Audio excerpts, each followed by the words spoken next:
Dia orang nega bukan nak beli Velfire, tak. Dia nak beli Lexus, bukan. Bazar Ramadan dekat KL Murtabak harga RM3.5 atau RM3.10. Mana kita nak jumpa?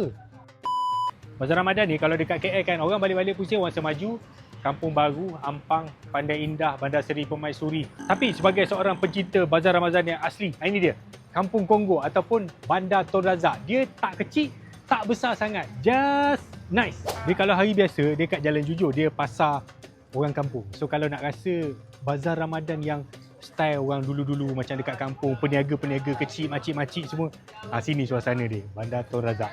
Kalau boleh tengok dekat sini, yang jual pun skala dia kecil-kecil je. Makcik-makcik masak dekat rumah, jual kat sini. Dia orang niaga bukan nak beli Velfire, tak.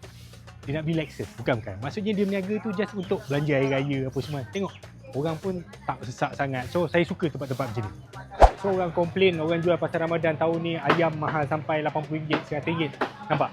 Kat sini masih lagi RM28. Walaupun suasana dia panas, tapi saya tidak rasa panas sebab saya pakai baju CGO cotton. Dia tak panas, dia stretchable, butang dia magnetic. Canggih. So ini nasi kabu kegemaran saya lah. Kalau hari tak puasa, dia ada video yang kami dah buat tu. So bulan puasa dia berniaga. So tengok skala dia masak tu. Tak banyak pun, sikit je lah. Orang macam ni memang dia bukan nak beli Velfire lah.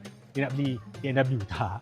Maksudnya dia berniaga tu just macam hobi je. Kalau siapa nak cari nasi kabu yang on, memang kena datang sini. Saya memang jenis suka tempat yang tenang, tak serabut, boleh shopping dengan aman. So kalau siapa ada identiti macam tu, boleh datang dekat Bandar Tun Razak. Macam saya shopping baju Melayu ni dekat Kuil City Mall. Saiz banyak dan boleh shopping satu family sedondon satu kali. CGO Cotton.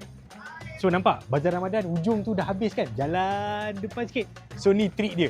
Brother ni jual murtabak setiap tahun dekat spot yang sama. Bazar Ramadan dekat KL Murtabak harga RM3.5 atau RM3.10. Diulangi, RM3.5 keping Bazar Ramadan 2026 dekat KL. Mana kita nak jumpa?